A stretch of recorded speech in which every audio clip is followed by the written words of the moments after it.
quelques invités qui se sont connectés à temps pour cette troisième visio des explorateurs, troisième webinaire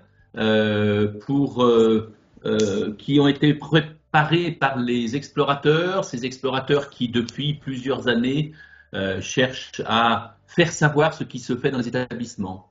Donc aujourd'hui, une soirée autour de l'écoute, autour de la parole, autour de l'échange dans un collège où on a donné la parole aux élèves. Alors je remercie déjà avant de commencer Virginie et Gaëtan qui sont enseignants à Champagnole et qui vont nous présenter leur projet. Voilà. Et puis je remercie également Ghislain qui est leur chef d'établissement, qui est explorateur également et qui sera le présentateur de ce webinaire. Donc je vous laisse la parole à tous les trois. Un grand merci à tous les trois et puis bienvenue à ceux qui sont déjà là et bienvenue à ceux qui écouteront cette visio en retard, mais puisqu'elle est enregistrée et vous aurez le lien plus tard. Ghislain, je te laisse la parole. Merci Xavier. Bonjour à tous. Tu as déjà fait tout ce que je devais présenter, donc je vais rapidement laisser la parole à Virginie et Gaëtan. Virginie, enseignante de PS, et Gaëtan, enseignant d'anglais sur le collège, qui vont vous présenter ce thème en mode discussion qu'on a mis en place depuis l'année dernière. Voilà. Virginie, Gaëtan, c'est quand vous voulez. Alors bonsoir, bonjour, comme vous voulez. Le dispositif en mode discussion, d'une manière générale, il consiste à donner la parole à nos élèves de troisième, à échanger avec eux, à les écouter de manière individuelle sur des thèmes non scolaires. Voilà. Alors, la première question qu'on peut se poser, c'est quelle est l'origine de ce dispositif? Comment est-il né? Répond-il à un besoin ou à un manque? Donc, la mise en place de ce dispositif, il est issu d'un questionnement qu'on a eu en tant que professeur lors d'une réunion de fin d'année. Et on est parti d'un constat qui était nous avons des moments d'écoute avec nos élèves, des moments de dialogue, des moments d'échange, mais ces moments sont inégalement répartis selon les élèves. On a tendance à privilégier des moments individuels avec les élèves en fragilité scolaire et ou comportementale. Et pourtant, nous aurions besoin, et nos élèves également, d'avoir des échanges avec tous individuellement et surtout pour échanger d'autres choses que des thèmes scolaires. Donc, suite à ce constat, et qui est aussi un besoin, a été mis en place un groupe de travail constitué de professeurs volontaires pour réfléchir à une organisation, comment mettre en place des moments de dialogue individuel avec tous nos élèves de troisième. Donc, suite à ça, est née l'idée d'une demi-journée qu'on a intitulée en mode discussion pour nos élèves de troisième sous la forme d'un speed dating. C'est ça. N'est-ce pas, Gaëtan? Exactement. Nous avons choisi de renouveler ces rendez-vous 2 fois dans l'année, une fois en février et une fois en juin. Malgré tout, on a quand même une journée dans notre établissement qui se passe en septembre qu'on appelle « Tu as du prix à nos yeux ». C'est une journée qui est mise en place par l'équipe de Pastoral et qui constitue une introduction à ces 2 journées mode discussion, puisque tous nos élèves de troisième sont réunis avec les professeurs de troisième, en particulier les profs principaux, et ils échangent sur des thèmes, ils réfléchissent comment je me vois et comment je suis vue par les autres, comment les autres me voient. Et finalement, ça constitue une première journée à nos 2 journées en mode discussion. Tu veux rajouter quelque chose, Gaëtan? Non, donc du coup, c'est effectivement cela. Hein. C'est vraiment l'objectif de se présenter comme un speed dating. En fait, on va avoir tous les élèves qui auront un espace de discussion. Ils vont être, on va pas chronométrer le temps. On va peut-être en parler un petit peu plus précisément après, mais vraiment leur laisser libre cours à leurs paroles. Et je vous détaillerai tout à l'heure les détails et les modalités des entretiens.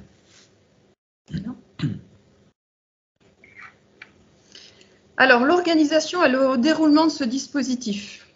Dans un premier temps, on va sensibiliser les élèves à l'aide d'un affichage créé par la professeure documentaliste et une présentation par les profs principaux pour expliquer à nos élèves quel est l'objectif, quel est le but de ces rencontres en mode discussion. Ensuite, au niveau de l'organisation, donc tous les élèves sont libérés sur une demi-journée. Nous, on a choisi le vendredi après-midi. Jusqu'à maintenant, ça s'est passé les vendredis après-midi, avec des professeurs volontaires qui sont présents pour animer cette demi-journée. Donc, de mémoire, on doit avoir à peu près 70 élèves. C'est ça. Et 8 professeurs sont nécessaires pour mettre en place cette demi-journée. Si on pouvait avoir plus de professeurs, ce serait génial, mais disons que 8, l'encadrement fonctionne tout à fait pour ces entretiens et tout ce qu'il va y avoir autour des entretiens à proprement parler, dont on va aussi faire part tout de suite. Voilà, donc ce qui est important de comprendre, c'est que oui, les élèves sont libérés de leurs cours et les professeurs volontaires n'ont pas forcément cours. En fait, ce sont des professeurs qui adhèrent au projet, qui pensent qu'on a une utilité dans ce projet-là et qui ont parfois participé ou non à l'élaboration de tout le projet.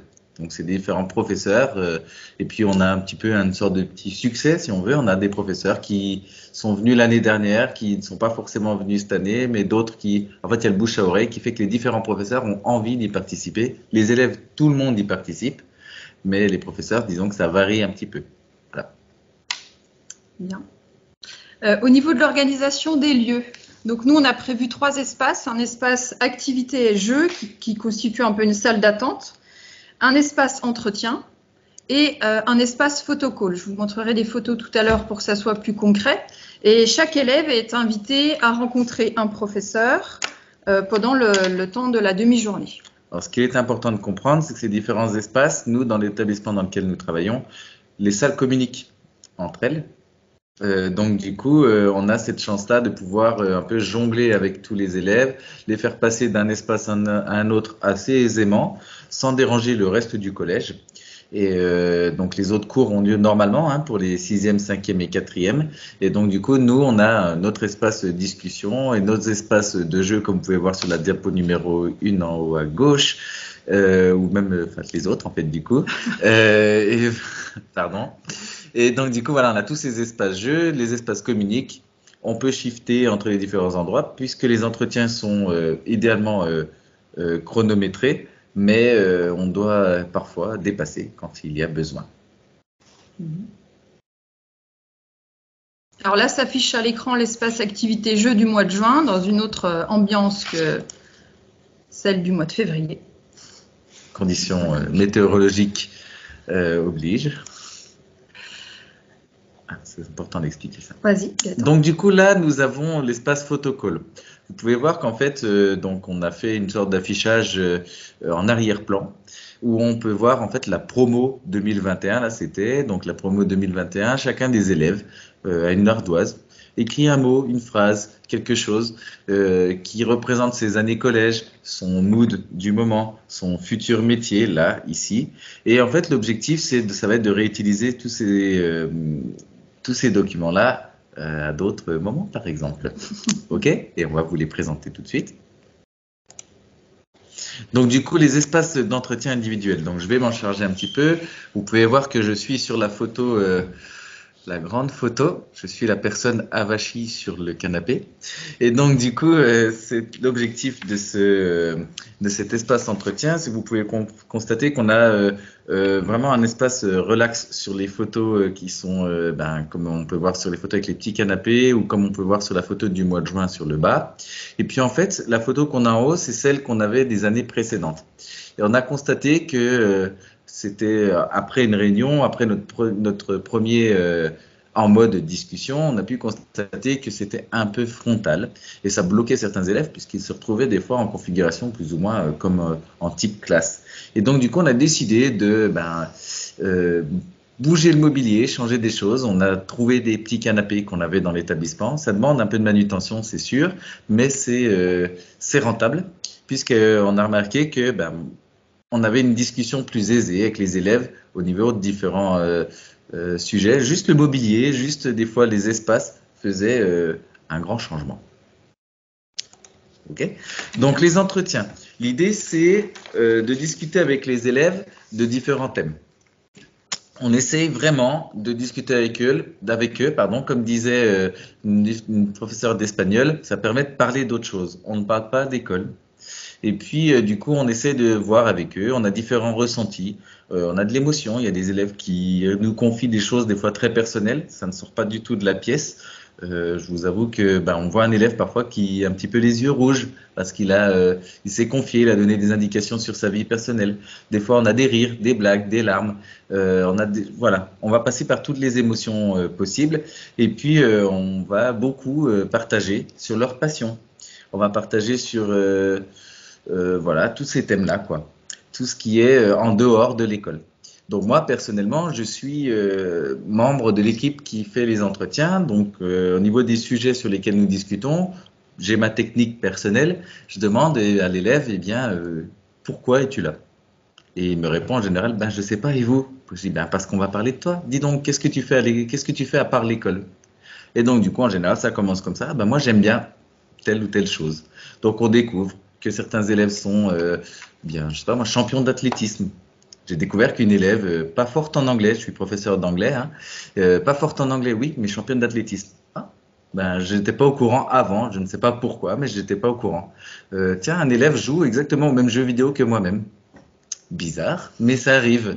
Voilà, des choses comme ça. Et puis du coup, voilà, on a ces espaces d'entretien. On a aussi une production. On va demander aux élèves de donner un conseil aux futurs sixièmes. Donc pour cela, ils vont se diriger dans un espace. Est-ce qu'on l'a en photo peut-être? Je ne sais pas. Non. Non, on ne l'a pas en photo malheureusement. Donc on a mis des sortes de cordes à linge. Et puis les élèves vont donner un petit conseil aux futurs sixièmes sur des documents, disons une espèce de petit post-it joli. Et ils vont souvent donner des proverbes, des indications sur comment bien vivre son collège. Donc c'est un conseil qui va être réutilisé et nous on a une petite journée d'accueil sixième pour les futurs sixièmes l'année d'après, si on veut, l'année qui va suivre, et on leur affiche à nouveau ces conseils qui ont été donnés par les anciens troisièmes. Donc on va trouver des choses beaucoup sur le jugement. C'est souvent le problème en collège. On va avoir attention, n'aie pas peur du jugement des autres. Vis ta vie, profite, fais-toi des amis, des choses comme cela qui vont être des conseils simples mais parfois très efficaces, je crois. Ok. Et puis enfin, on termine par un petit cadeau. Donc cette année, nous avons décidé d'offrir un livre qui s'intitulait 100 ans, tout ce que tu apprendras dans la vie. Donc en fait, c'est un livre que chacun des élèves, avec lequel chacun des élèves va repartir chez lui. C'est à la fin des entretiens, à la fin de la journée, on leur offre ce livre-là. Et puis, chaque année de leur anniversaire correspond à chaque année de leur âge, en fait, oui, de leur anniversaire, correspond à un dicton, un proverbe, un conseil de vie. Donc moi, ce que je faisais à la fin de mon entretien, je disais, tiens, ouvre le livre au moment à la page de ton âge, qui correspond à ton âge. Et puis du coup, il lisait le conseil, quoi.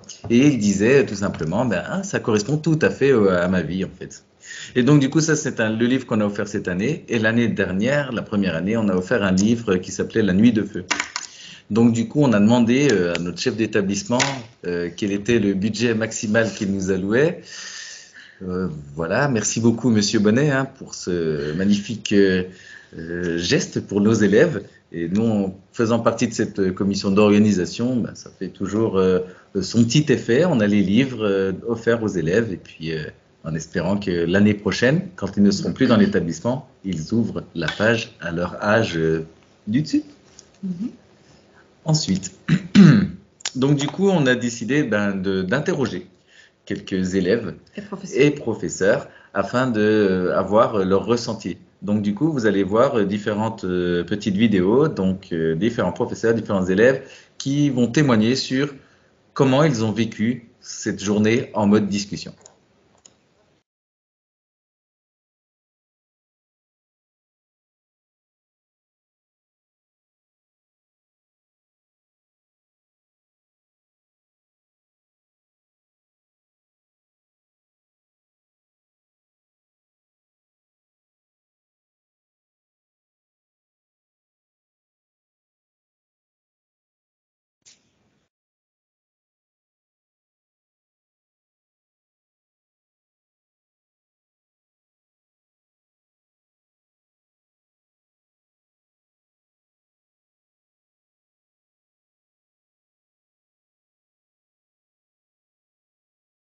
Est-ce que vous entendez?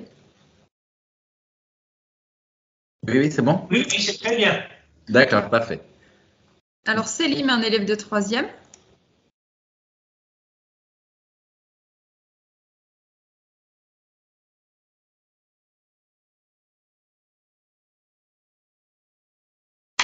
Donc du coup, effectivement, on nous parle beaucoup de cette barrière élève-prof qui existe, hein. Eh bien, certains élèves vont parfois avoir du mal au début de l'entretien. Et puis, au bout d'un moment, les langues se dénouent et on va avoir plus d'informations sur leur vie personnelle. Et c'est ça qui est assez intéressant. Oui.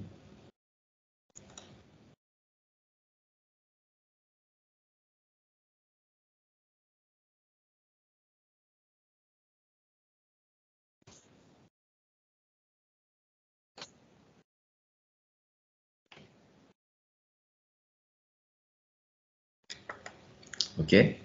Donc du coup là oui effectivement ce qui est intéressant ce que dit l'élève là c'est que parfois certains élèves n'ont jamais rencontré le professeur dans toute leur scolarité de la 6e à la 3e et d'un coup ils vont faire un entretien avec un professeur qu'ils ne connaissent pas.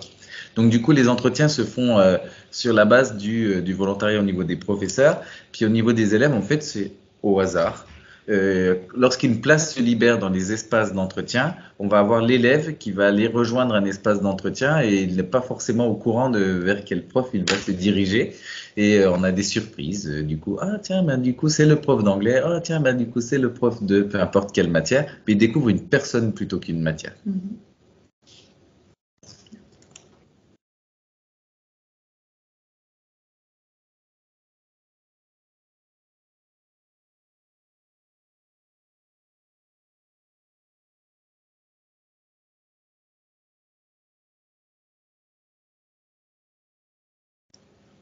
Et enfin, dernier élève que j'ai rencontré moi-même en entretien.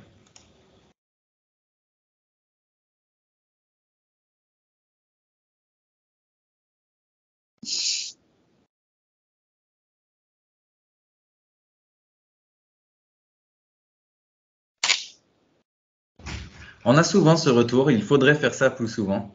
On ne peut pas louer tout notre temps à cela, mais c'est vrai que c'est intéressant. Bien. Next. Alors, peux-tu nous parler du livre photo maintenant, Gaëtan? Oui, donc du coup, en fait, moyen, en fait. Oui, si. En fait, chaque élève, nous organisons, pardon, au mois de septembre, octobre peut-être, je ne sais plus, Monsieur Bonnet, je crois que c'est au mois d'octobre, Au mois avant d'octobre. les vacances de la Toussaint, Voilà. une cérémonie de remise de diplôme du brevet. Donc c'est une cérémonie assez officielle où on a tous les élèves de 3e, ou la grande majorité, qui vont revenir dans l'établissement récupérer leur diplôme du brevet. On organise cela de manière un peu officielle où on a les élèves, on leur rend leur brevet du collège, on prend une belle photo souvenir en mode brevet avec un petit chapeau comme dans les cérémonies américaines et puis on leur redonne un petit album souvenir des années collège. Donc, ce qu'on essaie de faire, c'est de garder des photos, garder des choses comme cela, et puis on les transmet à quel professeur? Je crois que c'est la professeure documentaliste, si je ne me trompe pas, ou toi, c'est toi cette année qui l'avait organisé? Non, peut-être, je ne sais plus. Madame Pichot, peut-être. Et bien, du coup, ils vont on va leur donner un petit album souvenir de leurs années. Et ça, c'est intéressant. On a un retour à nouveau où, oh, tiens, tu te souviens de cela? Dis donc, tu te souviens de cette sortie scolaire? Et voilà. Et donc, du coup, voilà, on leur redonne ceci. Et on prend des photos durant ces entretiens en mode discussion, puisque c'est le dernier événement qu'ils vont vivre, plus ou moins, celui du mois de juin. Et ça leur fait un petit souvenir moins lointain, pardon, mais quand même récent avec tous leurs copains.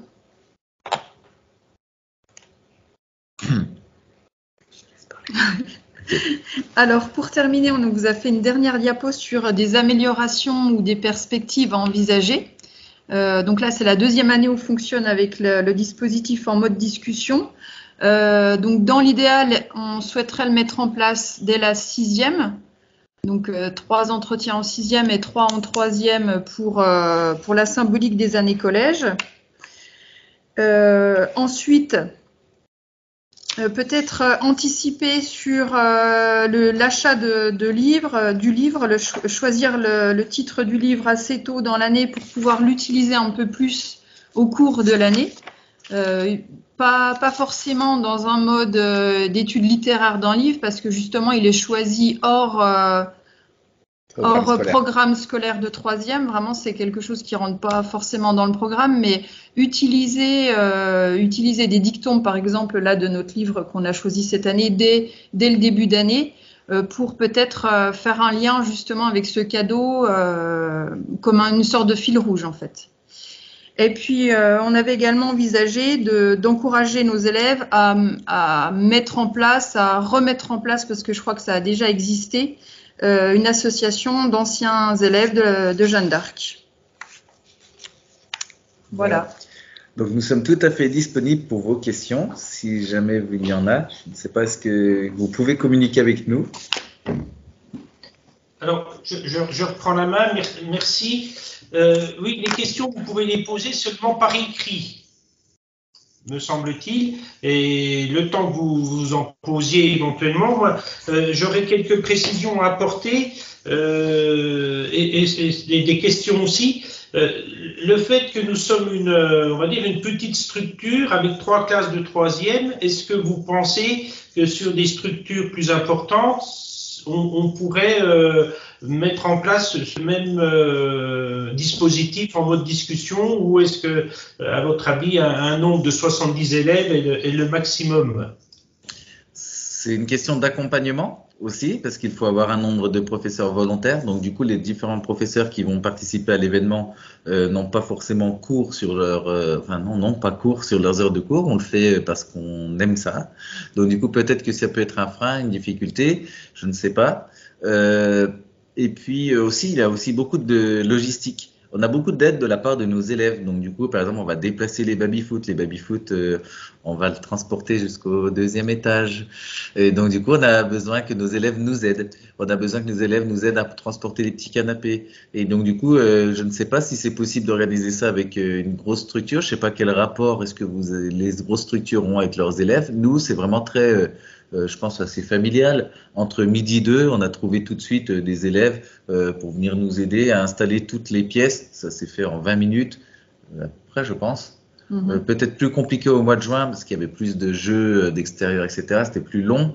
Mais par contre, oui, voilà, je ne sais pas comment ça pourrait fonctionner sur une grande structure, mais si vous avez l'encadrement DIF qui convient, le nombre de professeurs volontaires, pourquoi pas.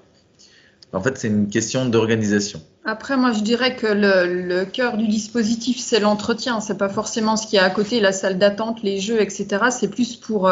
bon, les élèves en sont contents parce que dans les retours, il y a aussi, justement, ils aiment bien le fait de se retrouver entre eux, chose qu'ils font pas forcément tous les troisièmes sur une activité commune. Ça leur permet d'avoir du temps pour discuter, pour jouer. Ils font pas ça souvent non plus. Mais il faut pas non plus que le cœur du dispositif, ça soit ça. C'est vraiment l'entretien. Donc après, je pense plus il y a d'élèves, plus c'est difficile d'organiser cette salle d'attente, je dirais. Et finalement, c'est pas le cœur du dispositif. C'est plus les entretiens. Donc je pense que c'est faisable sur une grande structure, mais d'une autre manière. Il faut réfléchir à une autre organisation. D'accord. Vous nous avez parlé des retours d'enseignants qui ont participé, des jeunes. Est-ce que vous avez eu des retours de parents, et lesquels, si c'est le cas? Vas-y, d'accord. Alors, j'ai eu qu'un seul retour de parents, moi personnellement, parce que j'habite la ville où on travaille. J'habitais la ville où on travaille, et donc du coup, en fait, j'ai eu un parent qui m'a dit que c'était une super idée avec le livre. Il avait regardé son âge, du coup l'âge qui correspondait, que son enfant lui avait expliqué le contenu de l'entretien. Et qu'il avait trouvé que c'était intéressant parce que le professeur s'était aussi confié en fait sur ses passions, et puis en fait du coup ils avaient remarqué qu'ils ne partageaient pas du tout les mêmes passions, mais en fait c'était un enrichissement. Voilà, donc du coup c'est ça qui peut être ce que je peux avoir comme retour de parents, un seul, disons, on ne les a pas questionnés. Moi, j'ai eu quelques retours, pas cette année, mais l'année dernière, par messagerie École Directe de parents qui avaient trouvé l'idée sympa. Enfin, ils avaient eu des bons retours de leurs enfants par rapport à ça, que c'était un bon moment inédit, chose qu'ils n'avaient pas vécu jusqu'à maintenant. Et puis oui, c'était plutôt positif. une question quand même de Céline qui demande, les parents sont-ils informés? Et je rajouterais, faudrait-il les informer? Oui, les parents sont informés. Les parents sont informés par l'intermédiaire d'École Directe, ils ont un message, notamment parce qu'il y a déjà un changement d'horaire ce jour-là par rapport à l'emploi du temps qu'ils ont habituellement, donc ils savent que ce jour-là, il se passe quelque chose en particulier. Ils reçoivent également l'affiche qu'on met dans les couloirs pour les élèves, celle qu'on vous a diffusée, on la transmet par École Directe aux élèves et aux parents. Après, je ne sais pas si concrètement ils savent exactement ce qui se passe, mais en tout cas, on essaye d'expliquer qu'il y a effectivement un moment où ils vont pouvoir échanger avec un professeur, où leurs enfants vont pouvoir échanger avec un professeur. On espère quand même que le en mode discussion dépasse les murs de l'école et se passe à la maison après. Hein. Oui. On espère quand même des fois que les parents discutent avec leur enfant ou que l'enfant discute avec leurs parents, peut-être. Je voulais apporter une précision par rapport aux conseils que les troisièmes donnent ou qu'on récupère auprès des troisièmes pour les sixièmes.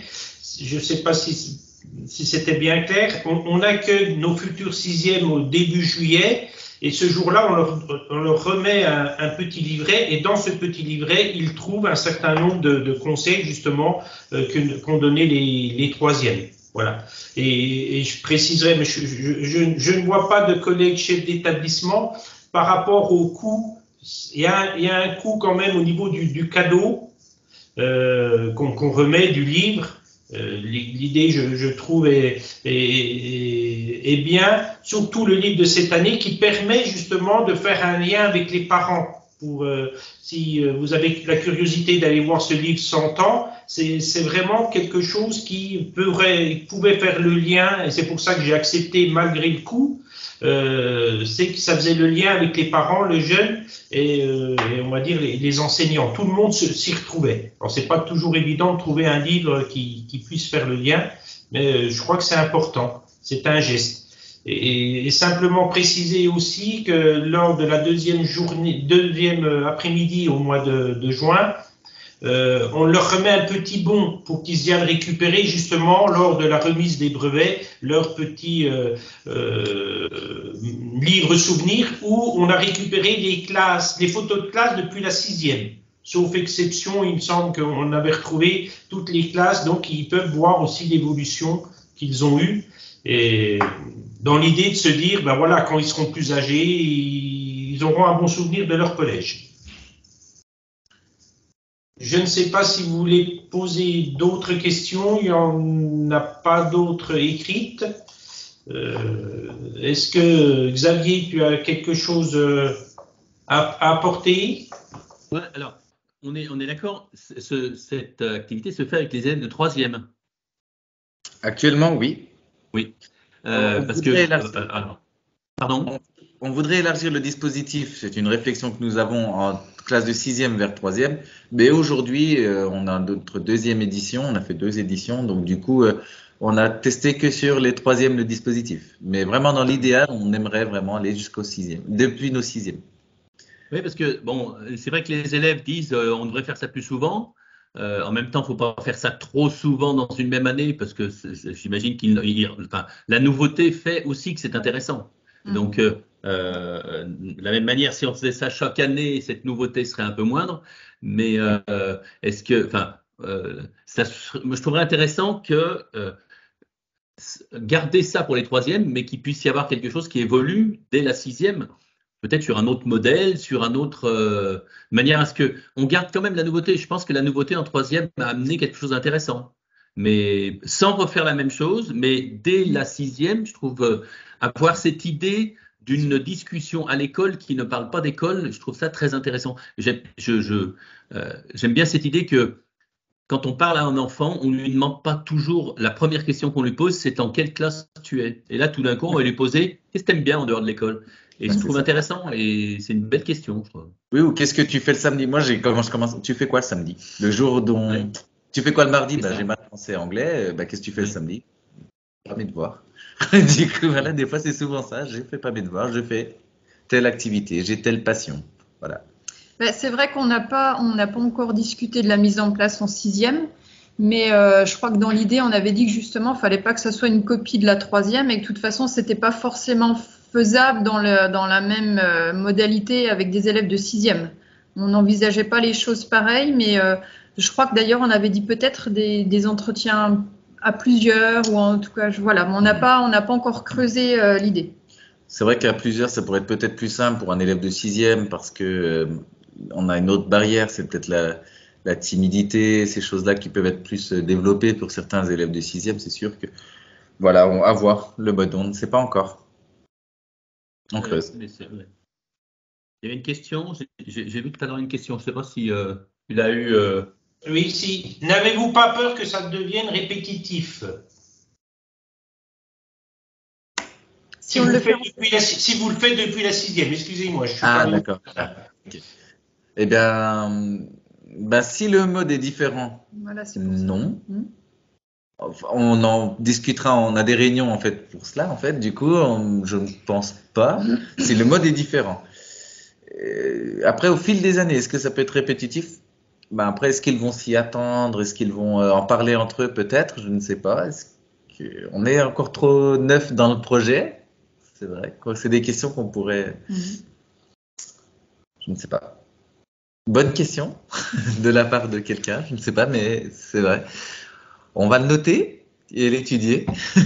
Moi, je pense qu'en tout cas, oui, il ne faut pas qu'on soit sur la même modalité en sixième et qu'ils retrouvent ça en troisième parce qu'effectivement, ça va être répétitif. Et là, ce qui leur plaît aussi, c'est l'idée de la nouveauté. D'ailleurs, on fait ça, on installe quand même le matériel au dernier moment. Ils ne savent pas forcément ce qu'ils vont trouver dans la salle d'attente. Enfin, voilà, il y a le côté un peu surprise aussi qui, pour ces 2 années, ça leur a bien plu. Après, c'est vrai que s'ils sont un peu au courant de ce qui les attend, ça risque de peut-être être moins joyeux, je sais pas. C'est ça. On verra. Il y a même, j'ai pas pensé à le dire, mais dans la salle d'attente, on met un petit peu de musique, un petit fond musical. Du coup, ce que je fais, c'est que je gère cela en fait un petit peu à distance, parce que du coup, je suis aussi en entretien, et donc du coup, à un moment, je peux donner la playlist à quelqu'un, un élève. En fait, c'est l'élève qui partage aussi ses goûts musicaux. J'ai toujours une petite oreille quand même pour m'assurer de la qualité des contenus, mais voilà, on a aussi cela, et tout ça, c'est un peu, disons, fait en last minute, quoi, en dernière minute, pour éviter ce phénomène qu'on pourrait avoir de c'est comme l'année dernière, voilà, les jeux, le choix des activités, le choix des discussions, du coup, est complètement improvisé. Quand il ressort de l'entretien, toi, t'as parlé de quoi?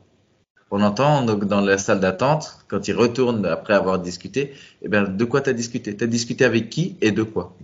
Et donc, du coup, moi j'ai parlé de ça, moi j'ai parlé de ça. Et c'est pas du tout les mêmes sujets, ils se rendent compte que on n'a pas discuté de la même chose avec une personne, ce qui est complètement la vraie vie, quoi. On discute pas toujours de la même chose avec les mêmes personnes.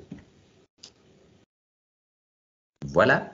Alors, question, pourquoi retourne-t-il en salle d'attente? En fait, c'est une question logistique. C'est purement logistique. En fait, on n'a pas cours sur le moment. Donc, du coup, en fait, si vous voulez, la salle d'attente nous permet de recevoir un nouvel élève.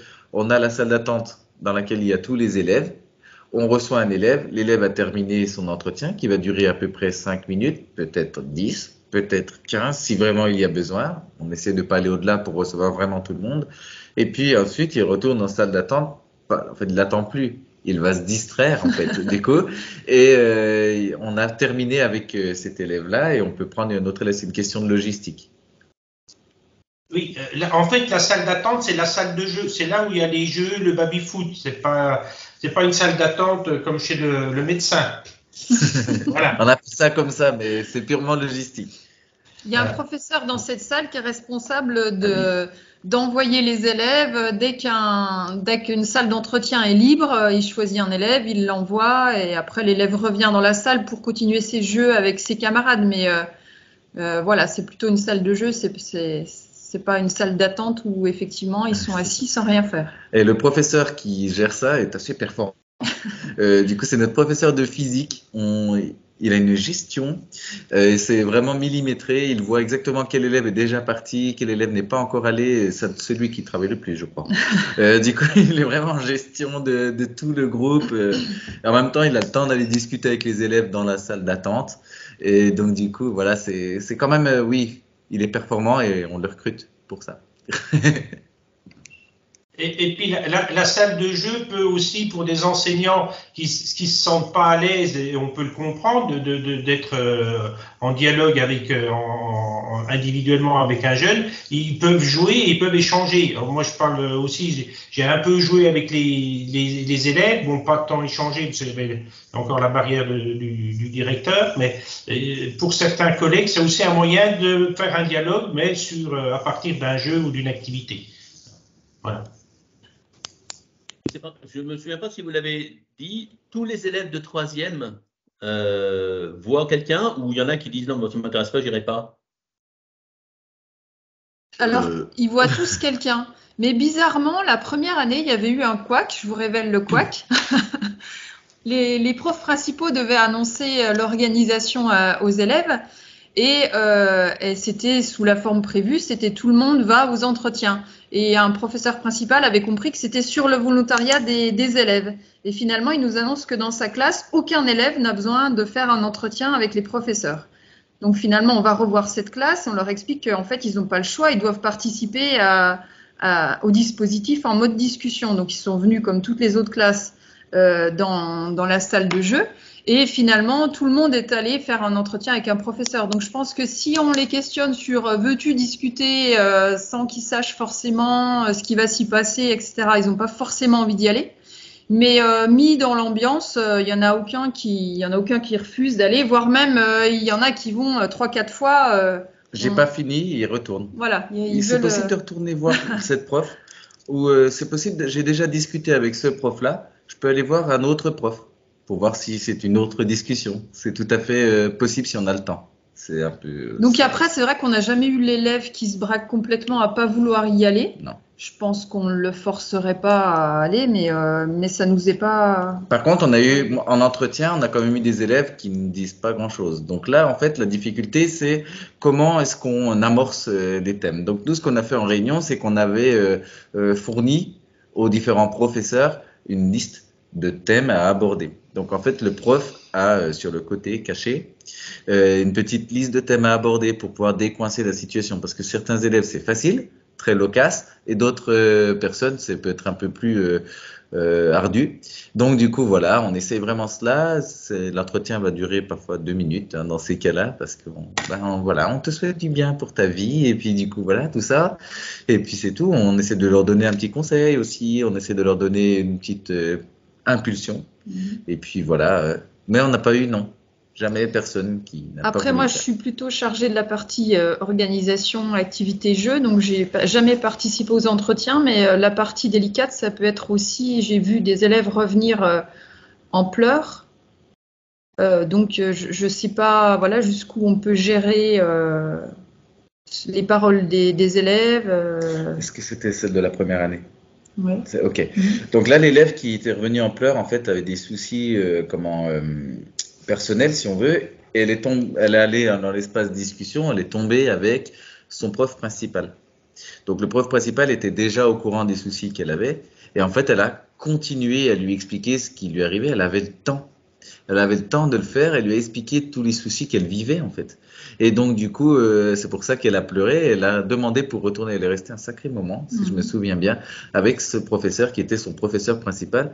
Et c'est la première fois que son prof principal avait le temps d'écouter tout ce que l'élève avait besoin d'expliquer. Elle écoutait, si on veut, comme on a des rencontres parents-professeurs classiques. Ben là, elle avait vraiment le temps d'écouter tout. Et même le professeur était assez remué, si on veut. Quand elle est sortie de l'entretien, elle a dit, je vais prendre une petite pause. Elle a pris 2 minutes parce que il y avait beaucoup de choses à raconter. Voilà. Par contre, ayant participé aux entretiens, faisant partie aussi de l'organisation, on n'a jamais su la teneur des propos. On ne saura jamais.